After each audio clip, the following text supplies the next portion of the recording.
नमस्कार दोस्तों, मेरा नाम है डॉक्टर सचिन देव। दोस्तों, आपने एक चीज़ नोट की होगी कि आप जब भी बीमार पड़ते हैं, आपको खांसी हो जाए, नज़ला हो जाए, बुखार हो जाए, टाइफाइड हो जाए, डेंगू हो जाए, मलेरिया हो जाए, टीबी हो जाए, किसी भी तरह की बीमारी हो जाए, चोट लग जाए, ऑपरेशन होने वाला है, तो डॉक्टर एक जांच आपको लिखता है सीबीसी। भाई कोई भी बीमारी हो गई, आपको सीबीसी लिख दिया। ये सीबीसी है क्या? देखिए, सीबीसी होती है कंप्लीट ब्लड काउंट। इसमें आपकी खून की जांच की जाती है। अब कुछ डॉक्टर और आते हैं नहीं, वो लिख देते हैं सीबीपी। इसका मतलब होता है कंप्लीट ब्लड पिक्चर। सीबीसी और सीबीपी दोनों एक ही हैं, जांच एक ही होती है, बस नाम का फर्क है। आपको इंप्रेशन डालने के लिए लिख देता है, ये दिखाने के लिए कि तो मुझे काफ़ी नॉलेज है। डॉक्टर लोग ऐसा करते हैं। और कुछ डॉक्टर आते हैं, वो कुछ अलग ही लिख देते हैं, सीबीसी पीबीएस। ये ऊपर की जांच होती है, बहुत अच्छी जांच है। कैसे, वो समझिए। सीबीसी का मतलब होता है कंप्लीट ब्लड काउंट और पीबीएस का मतलब होता है पेरिफेरल ब्लड स्मीयर। जांच काफ़ी अच्छी है, जो डॉक्टर डीपली जाना चाहते हैं उनके लिए होती है। ये है क्या? देखिए, सीबीसी जब जांच कराते हैं तो आप मशीन के द्वारा करते हैं। ब्लड सैंपल लिया, मशीन से जांच की, बता दिया आपको ये समस्या है। लेकिन सीबीसी पीबीएस का मतलब है कि जो सीबीसी की जांच आप कर रहे हैं वो मशीन से नहीं होगी, वो माइक्रोस्कोप के द्वारा होगी। पीबीएस का मतलब ही बस ये है। आप सीबीसी कराते हैं, नॉर्मल रिपोर्ट करा लेते हैं, मशीन से चेक होकर के आती है, खून कम है, प्लेटलेट बढ़ी हुई है, इन्फेक्शन है, ये पता लग गया। लेकिन ये क्यों बढ़ रही हैं, कारण क्या है, उसके लिए कराया जाता है सीबीसी पीबीएस, यानी माइक्रोस्कोप से देख करके बताओ ब्लड को इसमें समस्या क्या है। कोई वायरल इन्फेक्शन है, कोई बैक्टीरियल इन्फेक्शन है, वजह क्या बन रही है, तो इसलिए कराया जाता है सारी चीजें एक ही। इसमें खून की जांच की जाती है और इसमें टर्म्स का पता लगाया जाता है। अब आप स्क्रीन पर देखेंगे एक रिपोर्ट, उसके माध्यम से मैं आपको समझाने की कोशिश करूंगा। तो स्क्रीन पर आप देख सकते हैं, शुरू में लिखा हुआ है हेमेटोलॉजी, नीचे लिखा हुआ है कंप्लीट ब्लड काउंट। वही है, सीबीपी सीबीसी सब कुछ यही है।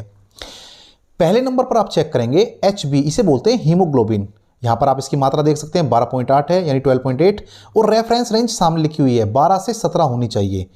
जी पर डीएल का मतलब होता है ग्राम पर डेसीलीटर।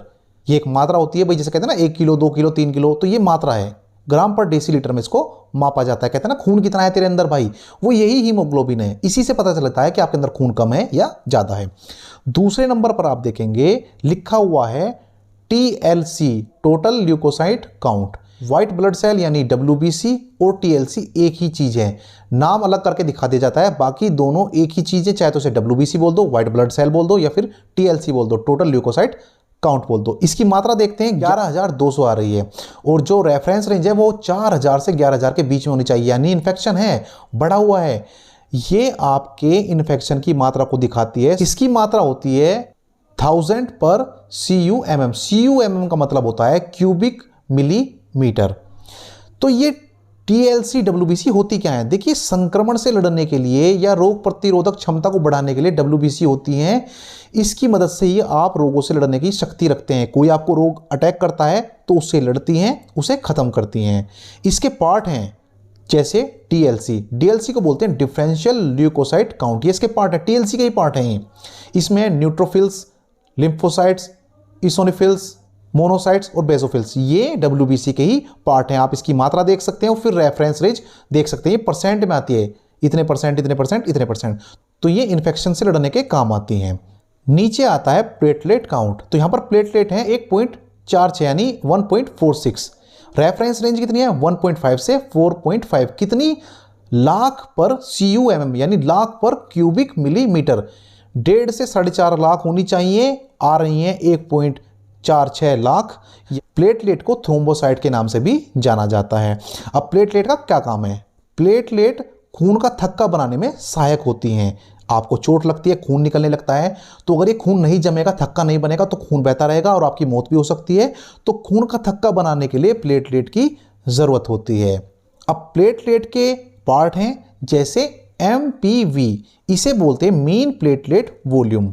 इसकी मात्रा भी देख सकते हैं और आप इसकी रेफरेंस रेंज भी देख सकते हैं, 7 से 11 FL। FL का मतलब होता है फेम्टोलीटर। MPV क्या होती हैं? प्लेटलेट का जो औसत आकार है, यानी कितनी बड़ी आपकी प्लेटलेट है, वो ये बताती है। नेक्स्ट चलते हैं RBC। एक तो होती है WBC, एक होती है RBC, रेड ब्लड सेल। तो आप इसकी आगे की मात्रा देख सकते हैं और फिर इसकी रेफरेंस रेंज देख सकते हैं, 3.50 से 5.50 मिलियन पर CUMM, मिलियन पर क्यूबिक मिलीमीटर। तो ये भी ठीक मात्रा में है। क्या काम करती हैं RBC? फेफड़ों से ऑक्सीजन को शरीर के सभी ऊतकों तक पहुंचाने का काम आरबीसी करती है। जो ऑक्सीजन हमारे शरीर में बहती है वो आरबीसी ही ले जाती है पूरे शरीर में, इसका ये काम है। अब इसके पार्ट हैं पीसीवी, इसे बोलते हैं पैक्ड सेल वॉल्यूम, ये आरबीसी के ही पार्ट है। जो नीचे चलेंगे रेफरेंस रेंज देख सकते हैं, परसेंटेज में दी गई है। पीसीवी क्या होती है? पूरे शरीर में आरबीसी के प्रतिशत को मापता है, कितने परसेंट आपके अंदर आरबीसी है वो बताता है। नेक्स्ट आता है एमसीवी, ये भी आपका रेफरेंस रेंज देख सकते हैं, 82 से 99 होनी चाहिए। एफएल यानी फेमटोलीटर। एमसीवी क्या होता है? मीन कॉर्पस्कुलर वॉल्यूम, यानी आरबीसी के औसत आकार को, आरबीसी कितनी बड़ी है उसको मापता है। नेक्स्ट आता है MCH, mean corpuscular haemoglobin. Reference range देख सकते हैं 27 से 31 होनी चाहिए। नॉर्मल रेंज भी देख सकते हैं, थोड़ी बड़ी हुई मात्रा आ रही है।